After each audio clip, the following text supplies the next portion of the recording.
Thank you for listening to Depictions Media Radio.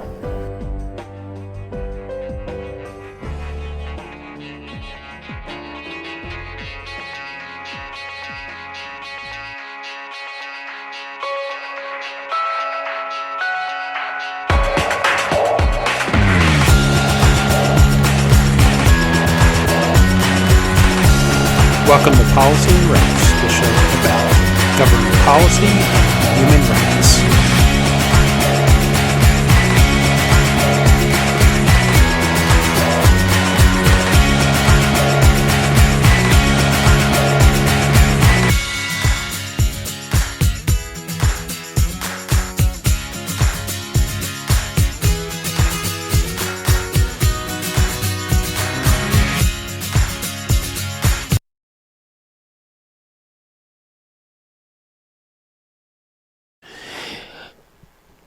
Welcome back to Policy and Rights here on Depictions Media Radio.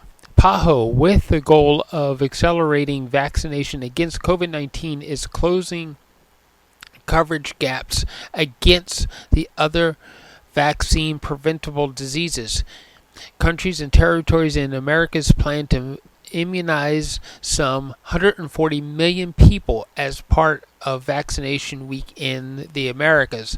The Pan American Health Organization initiative that celebrates its 20th anniversary this year. The theme of the week, which runs from April 23rd to April 30th, Are You Protected? Get All Your Vaccines, and calls the entire population to review their vaccination schedules, get vaccinated to be fully protected.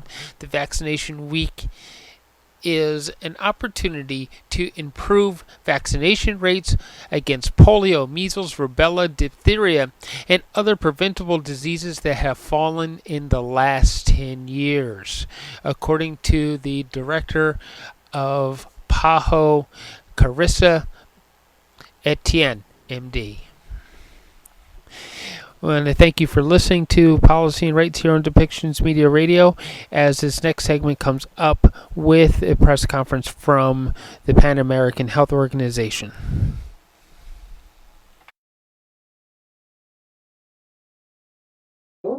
Muchas gracias. Buenos días. Y muchas gracias por acompañarnos hoy en esta rueda de prensa. La semana pasada se notificaron más de 490,527 casos de COVID, a nearly 2.3% decrease as compared to the prior week. A total of 4,797 deaths were also recorded, representing a 15.2% decrease compared with the previous week. In North America, cases increased by 11.2%, and in Canada, hospitalization also rose by more than 20%, as the proportion of Omicron BA2 cases grew in the country. As borders have reopened and tourism has ramped up, cases have also surged in some Caribbean countries and territories, with St. Kitts and Nevis, St. Lucia, Barbados, and St. Martin recording the largest relative increases. Nonetheless, on a broad scale, cases and deaths are declining in the Americas. The decoupling of death rates and new infections is proof that vaccines are working well to protect people from hospitalization and death due to COVID-19. Over 2/3 of people in Latin America and the Caribbean received 2 doses, and many countries in our region have some of the highest coverages in the world. With Vaccination Week in the Americas fast approaching, we can take a moment to celebrate this great achievement. Thanks to the tireless commitment of healthcare workers, scientists, policymakers, and citizens across our region, 14 countries have already reached the WHO goal of fully vaccinating 70% of their populations ahead of the June 30th target. And many have made considerable progress since the beginning of the year. There are 8 countries and territories that have already vaccinated more than 60% of their populations. In the first 3 months of 2022 alone, Nicaragua has increased coverage by 18%. Peru and Colombia have both expanded vaccination by 12%. And Bolivia and Venezuela have increased their vaccination coverage by nearly 10%. But in some areas, vaccination has slowed or plateaued. In the Caribbean, fewer than 30% of the population completed their primary series in Haiti, Jamaica, St. Vincent and the Grenadines, and St. Lucia. And across Latin America, Guatemala, Guyana, and Paraguay have yet to reach half of their populations. We now have enough supplies of vaccines to meet demand everywhere in our region. As of this month, PAHO's revolving fund has delivered more than 141 million doses of COVID vaccines in partnership with COVAX and with the support of donors. But we have learned that supply is just the first step. And that's why PAHO is working closely with countries to also provide technical assistance, planning, and communication support to fill the remaining gaps. COVID-19 vaccines work, and they are very safe. They are protecting most people in our region from the worst consequences of COVID-19 infection. We need to extend this benefit to everyone in the Americas. There is no better time to do so than during vaccination week from April 23rd to April 30th, when health services across the region will be mobilized to get vaccines out. PAHO's recommendation is that we first ask caretakers and heads of families to use this moment to get their loved ones vaccinated and to ensure that they are protected against not only COVID-19, but also other diseases. If you or a family member have not been vaccinated against COVID-19, please talk to your healthcare provider about any questions or doubts that you may have. They are here to help you work through your concerns and to show you the importance of getting vaccinated. If you are pregnant, now is the time to get your COVID-19 vaccine alongside your flu shot and tetanus, diphtheria, and pertussis or whooping cough vaccine to protect both you and your child against these life-threatening diseases. Parents should take this moment to get their children caught up on routine vaccines and shield them against diseases like measles, polio, and diphtheria. Vaccination is a family affair, and it is up to all of us to make sure that our loved ones are protected. Second, we encourage countries to integrate their COVID-19 vaccine efforts with their routine immunization systems. When we first rolled out COVID-19 vaccines, countries set up emergency systems to get these life-saving shots into arms as quickly as possible. And now we can leverage this infrastructure and merge it with our routine immunization systems to make it more convenient and accessible for families to catch up on all their shots at once. This month, for example, PAHO's revolving fund has delivered some 15 million doses of influenza vaccine to 9 countries of the region that continue to strengthen their vaccination efforts. Some countries, such as Mexico, Ecuador, and Bolivia, are already working to fully integrate their COVID-19 vaccination with routine immunizations. We are learning valuable lessons from all of these efforts. Countries must invest in increasing health staff so that there are enough qualified people to manage these dual responsibilities. And we can continue engaging new and traditional partners like community groups, religious organizations, universities, and the private sector to listen to the concerns of the communities and to develop effective vaccination strategies together. And lastly, we urge countries to take advantage of of Vaccination Week in the Americas and intensify their efforts to reach at least 70% of their population with COVID-19 vaccines. Several more countries could reach this target even before June if we increase the momentum. And when we are expanding vaccination, we must make sure to reach the most vulnerable people, as they are the ones that can suffer the worst consequences from COVID-19. Elderly people, those with pre-existing conditions or comorbidities, healthcare workers, and pregnant women remain most at risk of ending up in our hospitals or dying due to COVID. And this is especially true for pregnant mothers.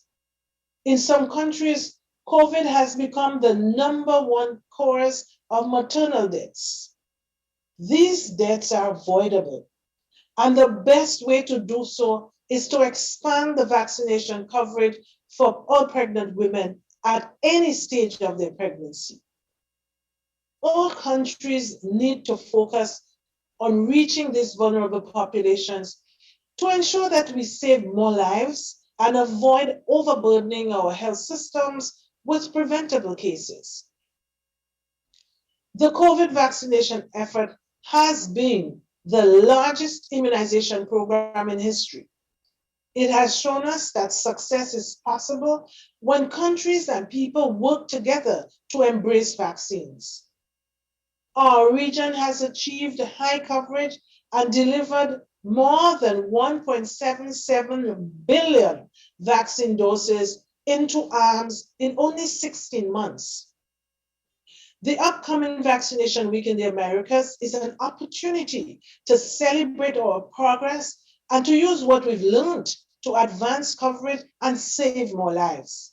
And at the same time, we must continue consolidating vaccination coverage to ensure priority populations are fully vaccinated and educated about measures to follow to keep protecting themselves. Let's use our knowledge and perseverance to protect as many people and to save as many lives as possible. We know how to get these vaccines out, and we must lose no energy or no time now. Thank you. Thank you very much, Dr. Etienne. Pasamos ahora a las preguntas que nos han enviado con antelación. Empezamos con una pregunta de Now Laura. we begin with a question from Laura Barros to the director. Laura Barros is from News Agency EFE. Brazil and Paraguay have lifted the health emergency. Pero Brasil han eliminado ya las medidas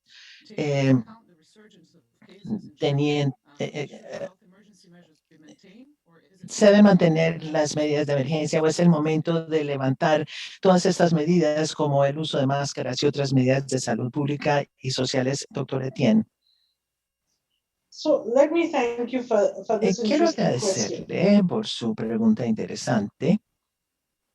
Each country Cada makes its país own decisions. toma sus propias decisiones.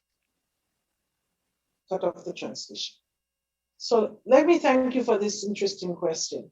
Each country makes its own decisions on how to handle the public health and social measures related to the pandemic. And PAHO offers guidance on the factors that they can consider when lifting measures. The World Health Organization's Emergency Committee last week declared that the COVID-19 pandemic still constitutes an extraordinary event that continues to adversely affect the health of populations around the world and poses an ongoing risk of international spread and interference with international traffic and requires a coordinated international response. So we are still in a public health emergency of international concern. And the experts advise that countries should be prepared to quickly scale up public health and social measures rapidly if the rates of hospitalizations and deaths start increasing again. And also, countries are advised to continue using these public health measures, including the wearing of masks, the staying home when sick, increased hand washing, and improving ventilation of indoor spaces, even in periods of low circulation of the virus. These simple measures minimize virus transmission between people and, importantly, reduces the chances of a new variant emerging. We want to urge people in every country in the Americas to please get fully vaccinated against COVID-19. For priority groups such as health workers, the elderly, immunocompromised persons, and pregnant women, this means also receiving booster doses. Also, we should all continue to minimize our risk of exposure to the virus by avoiding closed spaces and continuing to wear masks indoors where people congregate. These steps protect not only us, but our family, our friends, and our neighbors as well. I just want to reiterate, the COVID-19 pandemic is not yet over. Variants of concern continue to circulate, and we may see a resurgence of cases and deaths at any time. Therefore, we must keep a close eye on the numbers, and we must be prepared to respond quickly. Thank you, and over. Thank you very much, Director. Pasamos a una pregunta relacionada del Now we go to a question from Acento in Dominican Republic.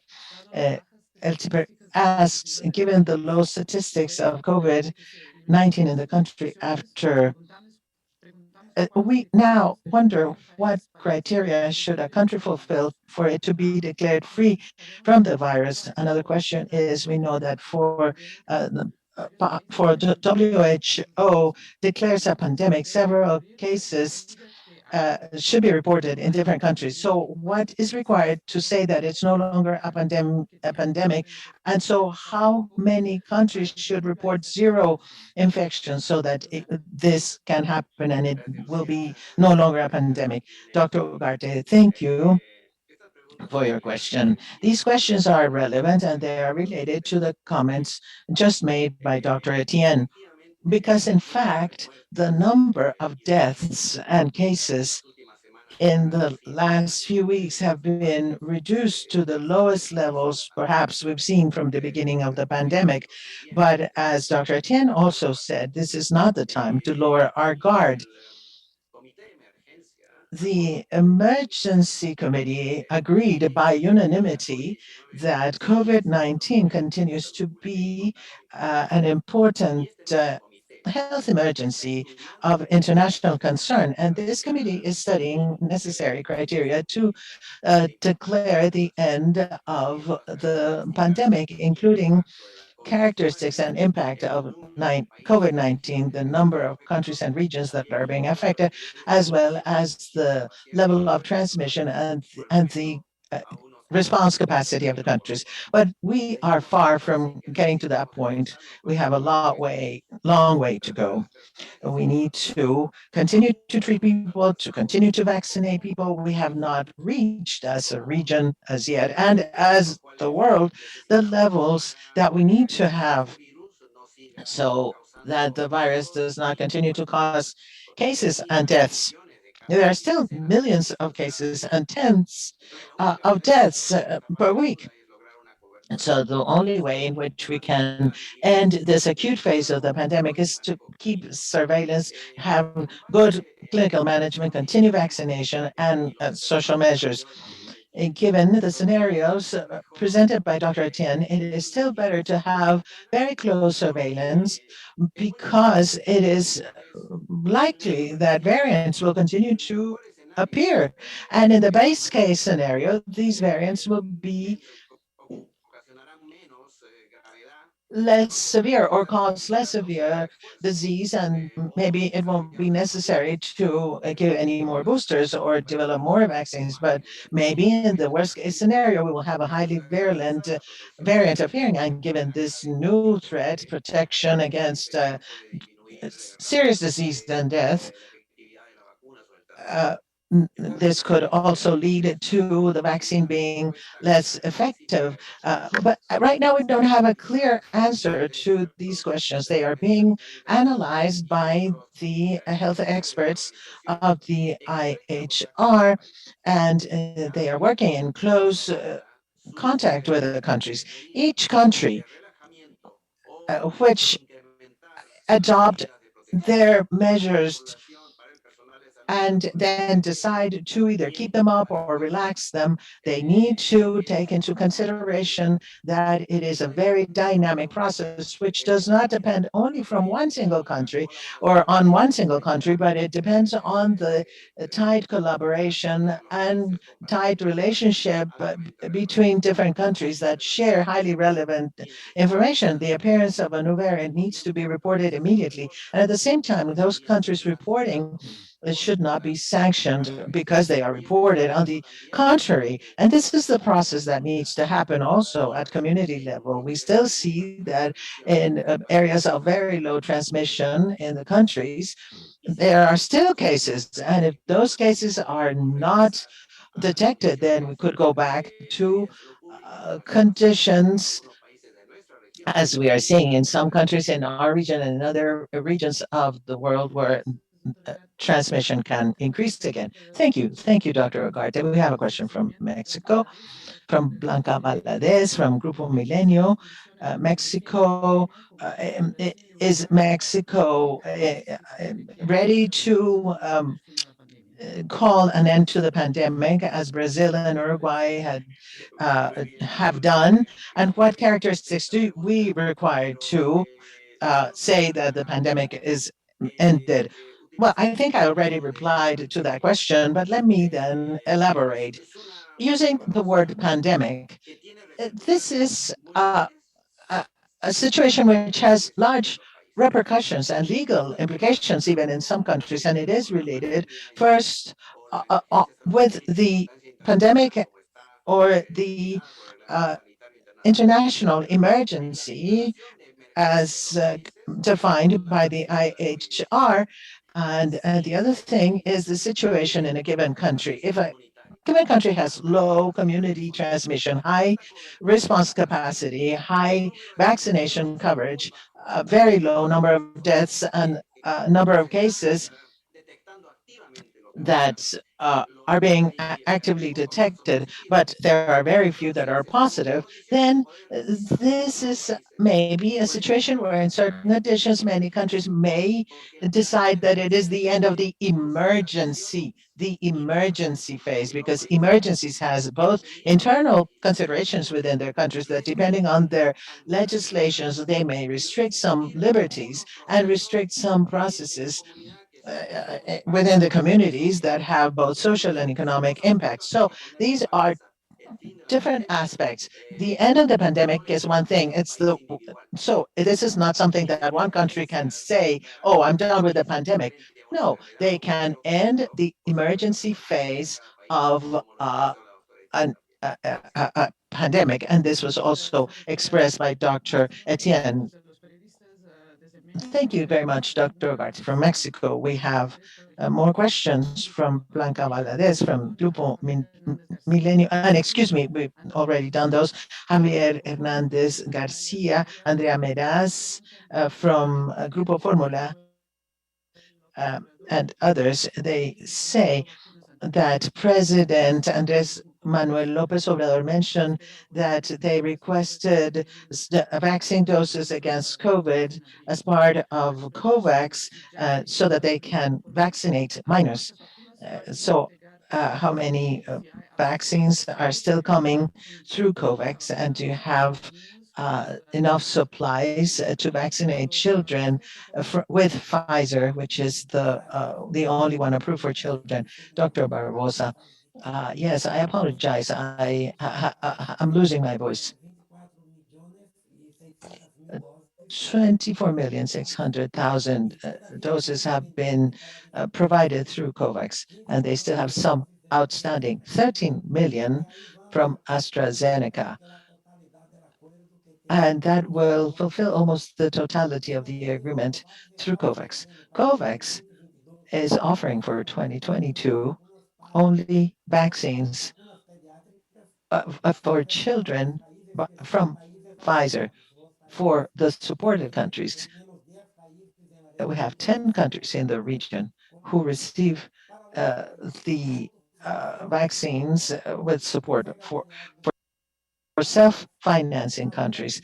COVAX Secretariat is negotiating with those with the parties, and we hope that the COVAX Secretariat will be processing Mexico's request in brief, and we will try to offer Mexico another alternative, which would be purchasing those vaccines through the revolving fund.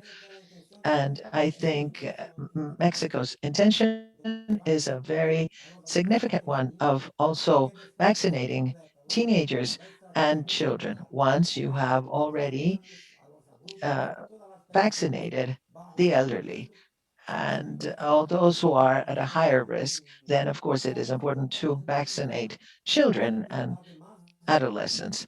It is possible to in the future, we will have more vaccines authorized for children. Right now, we only have Pfizer authorized for children over 5, and also we have the vaccine for children older than 12. But there are some that are being evaluated at this point in time. Let's wait and see. COVAX will contact Mexico relating to their request, and we will provide technical cooperation to the country so that they can review the possibilities that they can begin offering vaccines for adolescents and children. Thank you very much. Thank you, Dr. Barbosa. We have questions that are follow-ups about eliminating measures such as the use of masks. A question from Enrique Cardenas from La Prensa, Panama. What indicators would lead us to stop using masks in closed areas? And in Panama, when could we start thinking of not wearing masks according to what PAHO recommends? Also from Telesur and Angela Valdivia from Mexico have also asked about that. Dr. Ugarte, a question about masks. It is very important because the measures, one of the public health measures in particular, the protection of individuals, includes the use of masks, wearing masks, and this has also proven to be highly effective to reduce transmission when worn properly at the right time. There are several criteria that were published and that were also provided as recommendations to the countries regarding the implementation of public health measures, including wearing masks. Wearing masks is not the only one. There are many others, such as physical distancing, disinfecting hands, and also avoiding the 3 Cs, as we call them in English, and many more. But when we refer to wearing masks, the recommendation is that all levels, in all situations, individuals should apply personal protection. And if an individual does not feel right, does not feel healthy, should also implement further precautions. This is highly important because when these measures are loosened, are more flexible and they decide that there is a low level of transmission and that the mask should not be worn in closed spaces or in transportation, people who wear masks could be seen under a negative light. And this is the best that individuals can do if they have a condition that could get worse than if they get COVID-19, or maybe they were in contact with other individuals. And this is a measure that continues to be highly relevant, and it also adds to other measures. So the recommendation still applies in all of the conditions. In any situation, the wearing of the mask is still advisable depending on the level of transmission. The measures can be adopted voluntarily, but only if there is a close relationship with the early detection methods and response method. We have seen that in some countries there has been a reduction in the number of masks worn, and also there has been a reduction in case detection. This is contradictory. Then they need to go hand in hand. Thank you. Thank you very much, Dr. Ugarte. Now we have a question on vaccines in Mexico. Andrea Veraz from the Formula Group is asking, I would like to know what is the recommendation to use the Abdala vaccine in children? Is it advisable based on PAHO's analysis? And they're also saying that Mexico has initiated mass campaign for vaccinating people older than 18 for them to obtain the fourth vaccine. What is your opinion, Dr. Barbosa? Thank you very much for the question. In connection with the Abdala vaccine, PAHO has facilitated the dialogue among the producers and WHO team so that the vaccine can be assessed and so that we can have the authorization for emergency use by WHO. This is the beginning of the process. This coming week, we have the first formal meeting. This is a process that may take weeks or months, but each country has their own regulatory authority. Mexico has an excellent regulatory authority, COFEPRIS, that may analyze all of the vaccines and also authorize the use in their own countries. So PAHO in that case does not have a role to make a recommendation. It is the regulatory authority. In the case of Mexico, it is COFEPRIS that has all of the capacity to issue or to conduct an assessment and a recommendation. We think that the higher number of vaccines authorized for emergency use will facilitate the situation, and that's why we are coordinating the work with the producers. As to the fourth dose, we do not have any recommendation. Here from PAHO, we are not recommending the fourth dose. That is being reviewed based on the available evidence. We know that it changes with each vaccine because each vaccine has a different performance in terms of duration of protection, and that may also vary depending on the variants. So we still have a recommendation for the third dose in individuals who are immunocompromised and the elderly. Thank you very much, Dr. Barbosa. Now we have a final question from Mexico. Melina Ochoa from UNO TV in Mexico is asking, yesterday the Federal Health Secretariat in Mexico indicated that we have had a decline in cases, death, and hospitalization due to COVID-19 for 3 months. What is the outlook? How long will this interepidemic phase last, the one that Mexico is going through?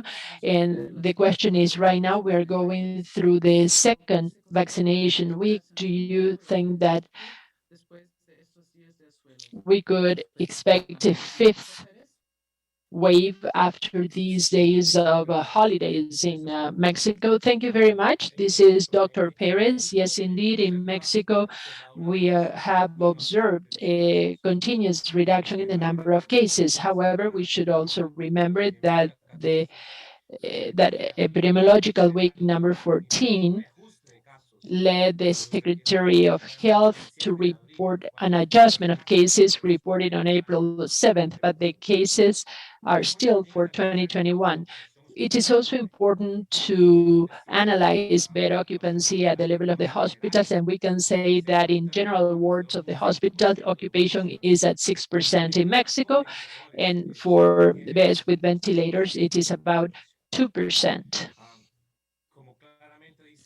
As clearly stated in the question and also as expressed, we are seeing a continuous decline in the number of active cases. And yesterday, as of yesterday, the number of active cases dropped to 3,868 cases. And if we compare this to the previous week, this is a decline of 19%. We have a third consecutive period in which the 32 federal entities of Mexico have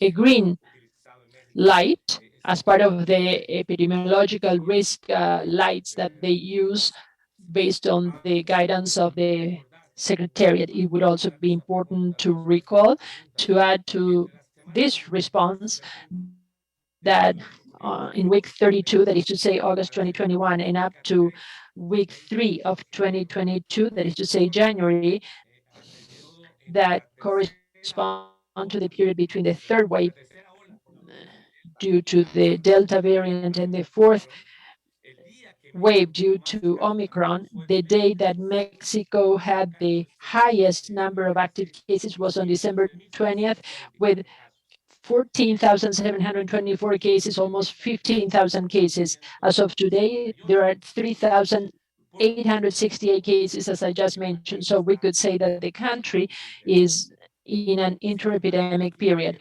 However, I would like to underscore the words, the remarks by Dr. Etienne.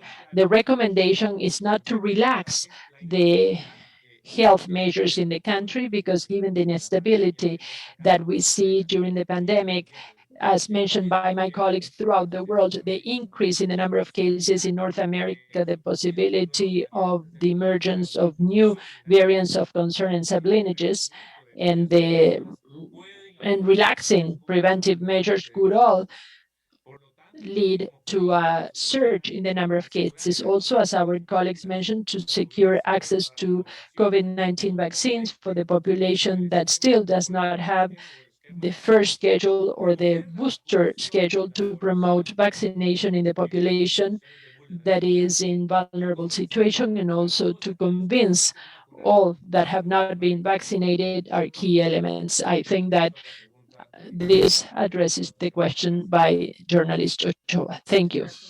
Thank you, Dr. Perez. We have other questions in the chat on wearing masks. I am going to ask a question in English. I know you've answered this question, but just to say a few words in English, I will take, for our colleagues in the Caribbean, our journalists in the Caribbean, I will take a questions about masks from Stephen Cyrillin, PJD2 Radio in St. Martin.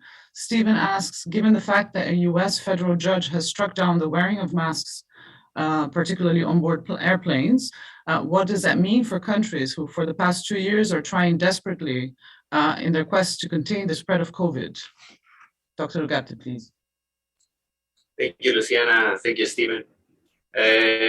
As you know, the public health and social measures are being applied and implemented across the globe to suppress the SARS-CoV-2 transmission and reduce mortality.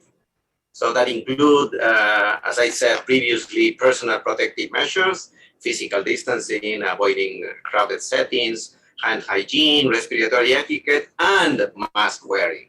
So there are many, personal protective measures that are being implemented. One of them is mask wearing. So decision makers in each country should apply a risk-based approach. when considering the use of masks, for example, for the general public, and regardless of vaccination or natural immunity status, in areas of known or suspected community or cluster transmission. So if there is community transmission or suspected community transmission, clearly the use of masks must be recommended by the national authorities, considering as I said, the risk approach. But WHO advises that the general public should wear a non-medical mask indoor or outdoor settings where physical distancing of at least 1 meter cannot be maintained.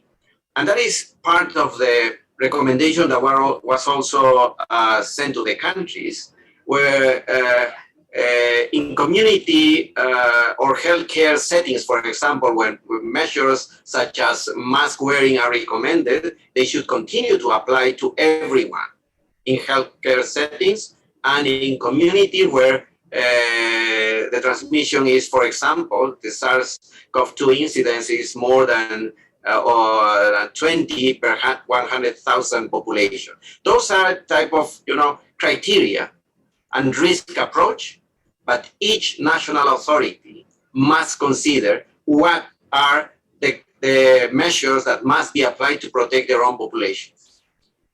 Regarding the travelers and the travel by plane, we know that the use of masks has reduced dramatically the transmission during traveling. So that type of recommendation must be taken into account when applying in one country or another country. Over. Thank you. Thank you very much, Dr. Ugarte. We will continue in English. Take a question from Carrie Khan. She's the Mexico, Central America, and Caribbean correspondent of NPR. Carrie has 3 short questions. Why do you believe that vaccination rates are so low in Guatemala? Second, has COVAX been able to provide enough vaccinations to poor nations in need of vaccines? And finally, is PAHO working with local officials to increase the rate of vaccination in Guatemala and other countries with such low rates? Dr. Barbosa, please. Okay, thank you for this question. Guatemala is improving in recent weeks the coverage. We have already now 47% of the population of Guatemala that have received at least 1 dose, and 35% had received 2 doses. This represents more than 60 million doses in total. Guatemala has implemented a phased approach to COVID-19 vaccines, prioritizing high-risk population since the vaccine rolled out in February 2021. It's important to highlight that for the first months, in many countries of the region, demand was high, but availability of vaccines was very limited. Since May last year, availability increased and coverage rose steadily, especially in urban areas in Guatemala. In the meantime, we have observed the increasing difference in uptake among urban versus rural population, with 2-dose coverage ranging between 70% in Alta Verapaz, for instance, and 59% in Guatemala department. We have some. We are working with the Ministry of Health of Guatemala to address at least 2 important limitations that we have observed in the country. The first one was the cold chain capacity. Guatemala had a very limited cold chain capacity, so thanking the donors that provided the funds to PAHO, like the US, like Canada and others, we were able to support and to strengthen and increase the cold chain capacity in Guatemala. So this also allows the vaccines to be available in rural areas. The other topic is communication. In Guatemala and in other countries, we have many misinformation regarding vaccines on social media platforms. This is a really important issue. We are working with Guatemala, not only with the Ministry of Health, but also with the local leaders, indigenous people leaders, translating communication material to the different languages that are spoken in Guatemala So with this approach, we are working with the Ministry of Health in Guatemala.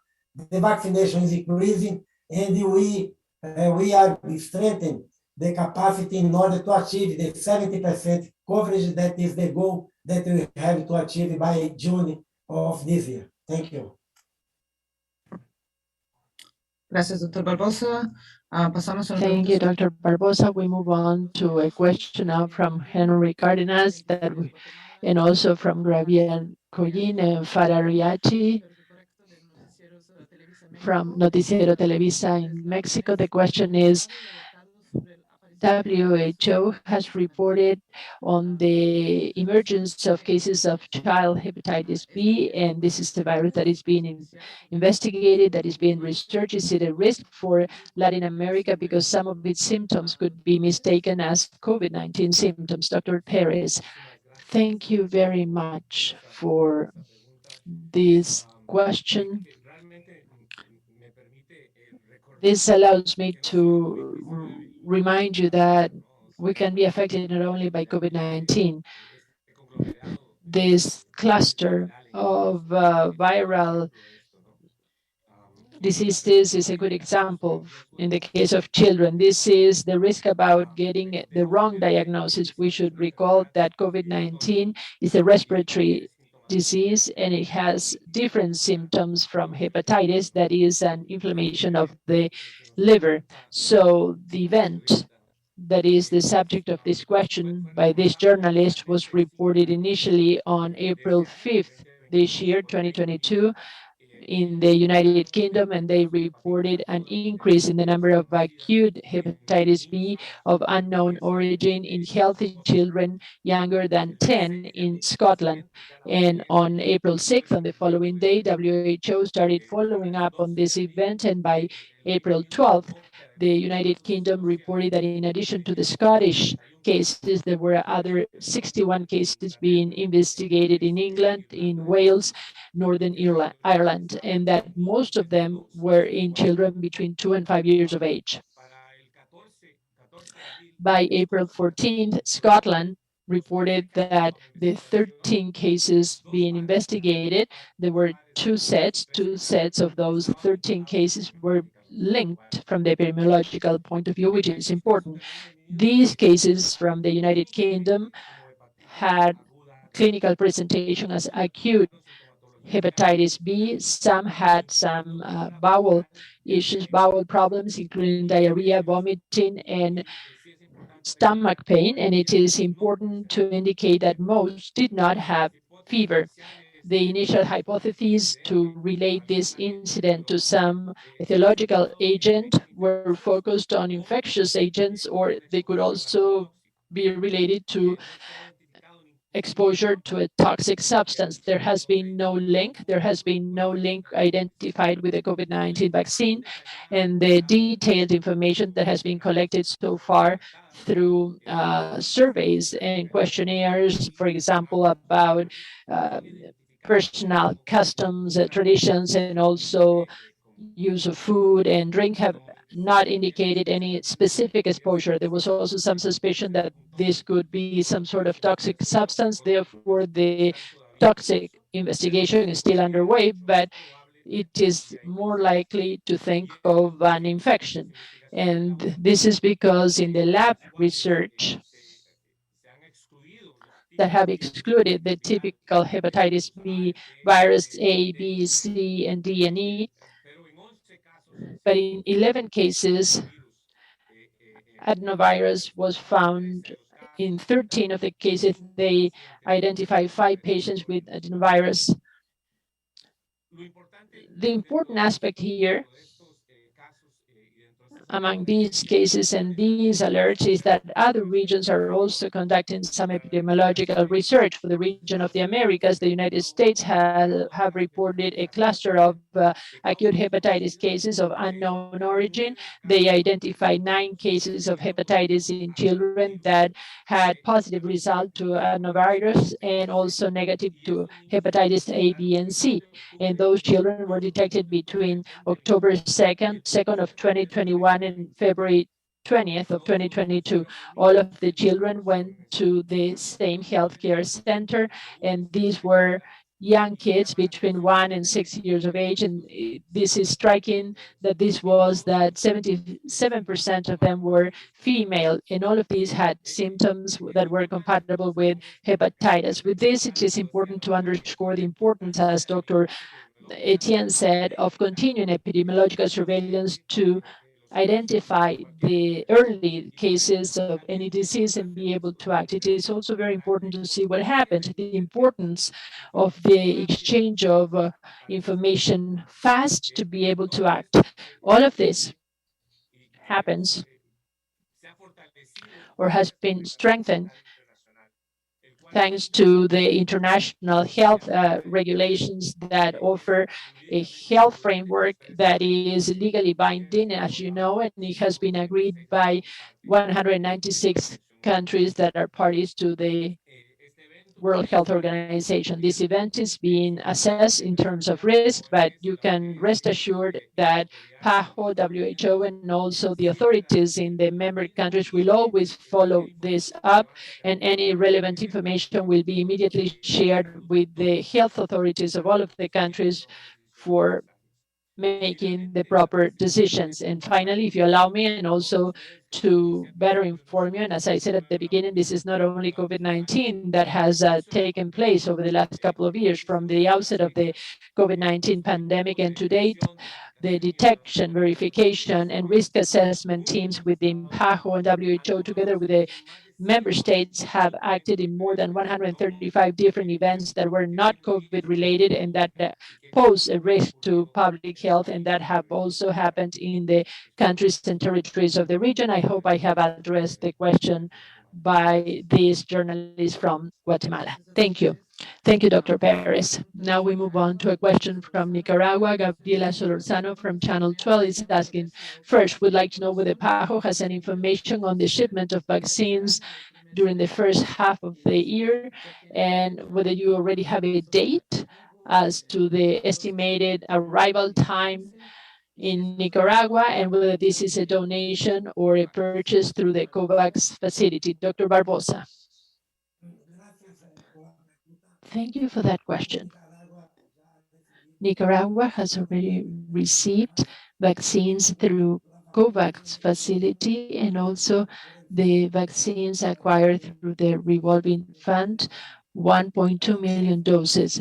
The next shipment through COVAX that is scheduled for Nicaragua includes about 630,000 Pfizer vaccines that will be arriving in early June. Thank you.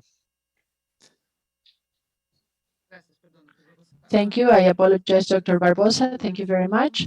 The next question by Gabriela from Channel 12 is in connection with the number of deaths that Nicaragua reports one weekly starting in late 2020.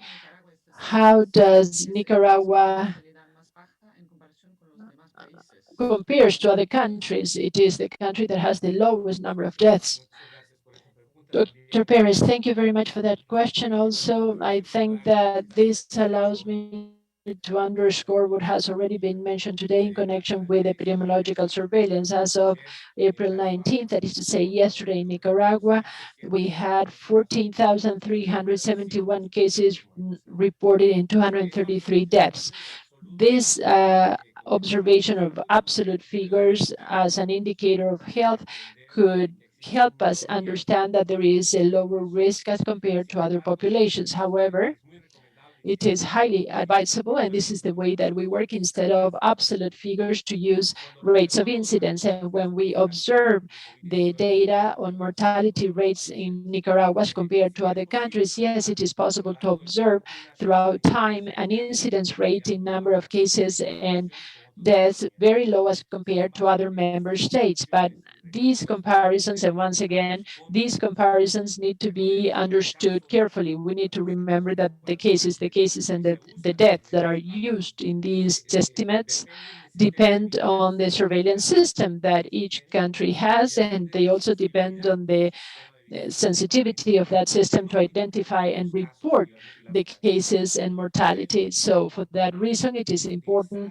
to use the guidelines published by PAHO WHO to strengthen surveillance of COVID-19. There is a final updated guideline as of February 22nd.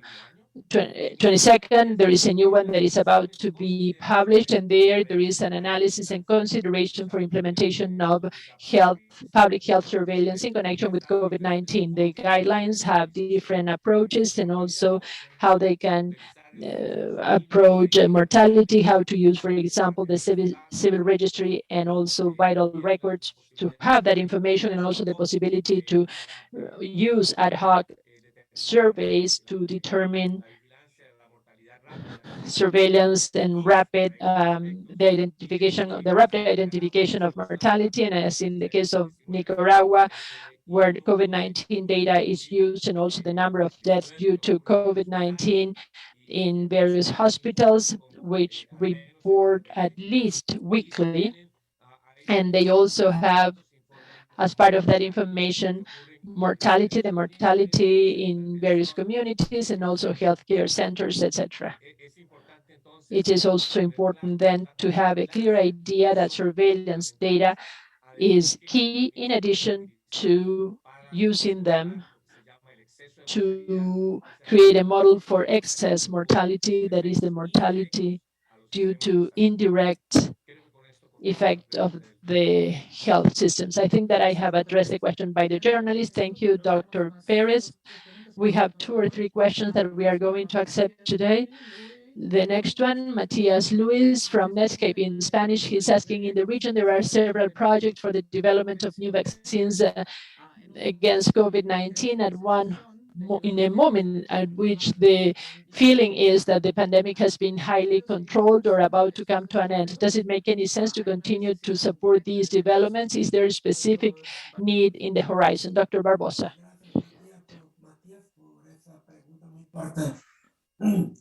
Thank you for your very important question. During pandemic, we see that Latin America and the Caribbean are vulnerable because the production of vaccines, as well as personal protection equipment, respirators, and other medical supplies, is concentrated in some countries. So the countries of the region approved a very important resolution in September of last year during the Directing Council, so that PAHO can provide technical assistance and lead an effort to reduce the vulnerability of Latin America and the Caribbean in this regard. So following from that mandate, we in PAHO launched a regional platform to manufacture vaccines and other medical products in the region. A first initiative is to develop the capacity of having a messenger RNA vaccines produced in our country. So 2 were selected, 2 institutes, one Argentina, one in Brazil, and these proposals will benefit all countries in the Caribbean and Latin America, because the vaccines manufactured there will be offered to the whole of the Americas through the revolving fund. Messenger RNA vaccines were chosen precisely, because these vaccines can be used for other diseases too, such as flu, dengue, and other diseases. So this is a new innovative platform that will be good for many years into the future. Many people believe that the messenger RNA vaccines will be the vaccines to be used in the future for all diseases. So we believe this is a very important effort that is being done to have a better approach so that all countries can respond to a new pandemic that may come to a region. Thank you. Thank you, Dr. Barbosa. Now we have a question from Manuel Lino González, Eje Central, Mexico. Many patients with COVID, especially those who have been hospitalized, have sequelae after this disease. Do we have approach for this. We've already reached an hour, so please, Dr. Perez, a short answer. Yes, thank you very much for your question. As the journalist says, all the variants of this virus may cause a severe or critical disease and lead to post-COVID condition. This post-COVID condition refers collectively to a constellation of symptoms which are long-term, experienced by some people after they had COVID. Health services in the region have been organized and they include everyday new knowledge about this new condition and to manage these ways to manage these patients. They have all kinds of symptoms, even including mental symptoms. And so different treatments are being devised. WHO is developing guidelines for rehabilitation for all post-COVID conditions, and they will be published soon. From PAHO, we have a platform to gather information and be able to support the countries, in particular, the training of health services for treating patients. And I think basically this is the answer to the question. Thank you, Dr. Perez. We have time for a final question. And we will end the session on that. Dr. Etienne, a final question for you. You mentioned that you have to use the vaccines you have. What are the countries doing with these vaccines, and what is PAHO doing to help them use these vaccines? Dr. Etienne, please. Thank you for this question that helps me to speak a little about PAHO's work. PAHO is working closely with the countries on planning and implementation of national vaccine delivery strategies. So we've provided technical support to 23 countries for this planning, and we are providing financial support to implement vaccination campaigns in Latin America and the Caribbean countries. To make sure that vaccines are available in all parts of our country, we are working closely with ministries of health to identify their needs in cold chain equipment, to make the necessary purchases in accordance with PAHO's quality requirements, and to train their workforce in the use of these devices. So in this way, the cold chain is extended to the most remote areas, and vaccines can be offered at vaccination sites close to everyone's home. This will benefit COVID vaccination, but all of our other routine vaccination. To improve the vaccine absorption rates, we are working with health ministries, indigenous leaders, local authorities in several countries to adapt the successful vaccination strategies from the routine immunization program to the COVID-19 vaccination context, so we can quickly deploy and use these doses where they are most needed. Also, we are working with new and traditional partners to increase knowledge about COVID-19 vaccines and to promote cooperation. In Guatemala, for example, and I heard many questions about Guatemala, we are promoting vaccination in 81 communities, working with ancestral Maya, Xinca, and Carifuna authorities and local leaders and health workers. In Paraguay, we implemented a border vaccination strategy, administering both COVID-19, but also routine vaccines on both sides of the border with Brazil. In Ecuador, we provided financial support to local radio stations in the Amazon region so they can transmit COVID-19 vaccination information and mythbusters in local indigenous languages. We are also supporting risk communication with vulnerable populations in Colombia and Venezuela, promoting immunization messages among indigenous communities in Bolivia and in Amazonian communities.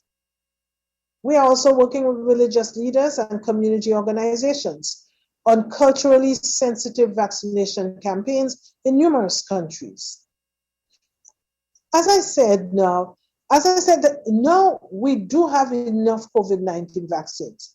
But what is required is that we must work to extend the protection that they provide to all populations in the Americas. And I think that Vaccination Week offers us a unique opportunity to do this, but not only for COVID-19 vaccines, but also for routine immunizations. So as we enter into Vaccination Week in the Americas, we are hoping to see a massive increase in COVID-19 vaccinations, but also that we have taken the opportunity to expand the coverage for all other routine vaccinations. Let me thank you again for joining us, and it was good to be with you for another week.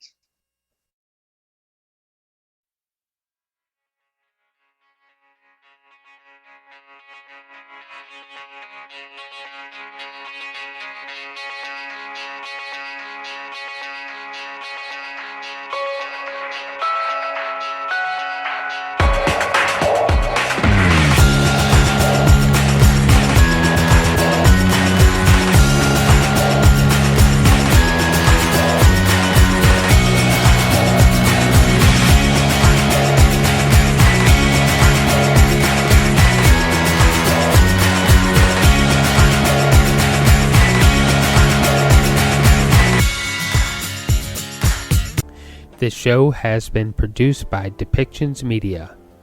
Please contact us at depictions.media for more information.